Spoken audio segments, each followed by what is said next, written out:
প্রথমে আমি সমস্ত সাংবাদিক বন্ধুদের আমি নমস্কার জানাবো এবং আগামীকাল ত্রিপুরা রাজ্যের ইতিহাসে প্রথমবারের মতো যে বিশাল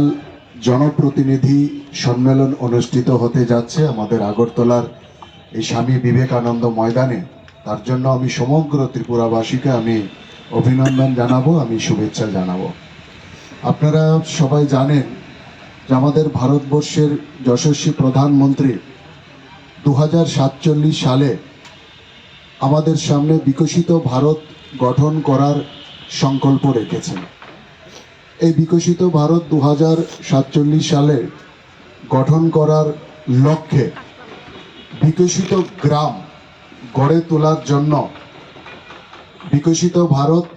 জি রামজি 2025 আইন প্রণয়ন করেছেন। সুতরাং বিকশিত ভারত 2025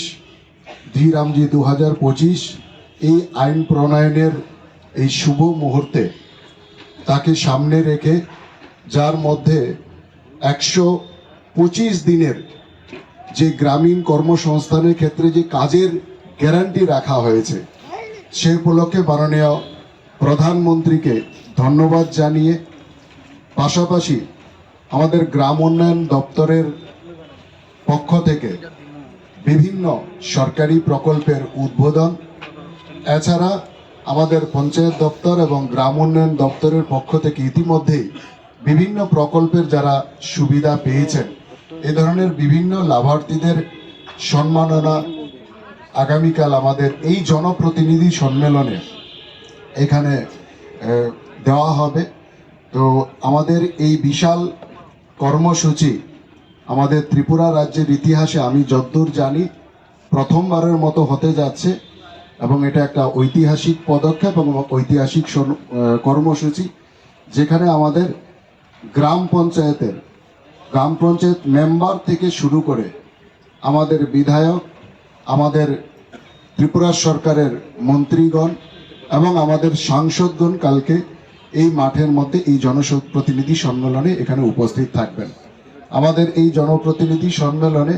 আমাদের ত্রিপুরা রাজ্যের মাননীয় মুখ্যমন্ত্রী প্রধান অতিথি হিসাবে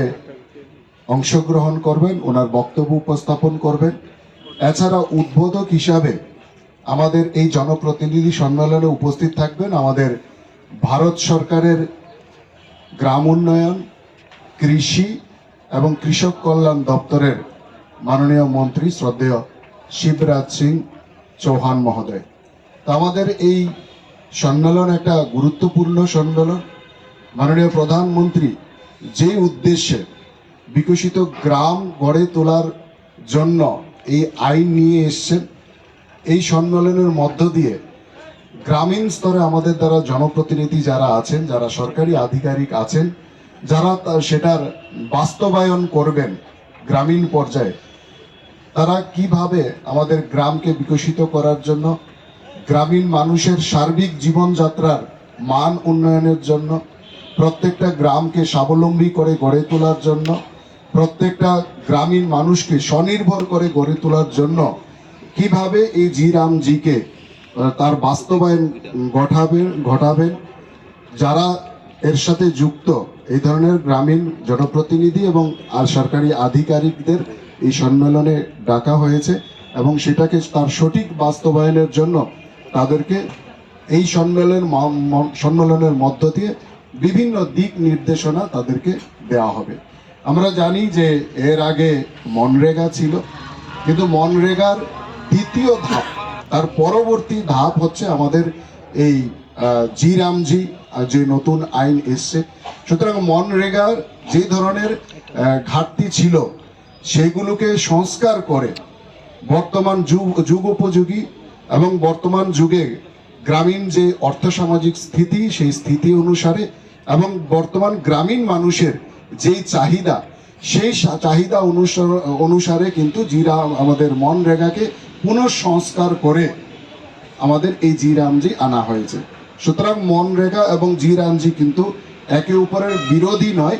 যে মনরেগার পুনঃসংস্করণ হচ্ছে আমাদের জি রামজি, যা আগামী দিনে আমাদের গ্রামীণ যে অর্থসামাজিক স্থিতি সেটার আমূল পরিবর্তন সেখানে আনবে। কারণ আমরা জানি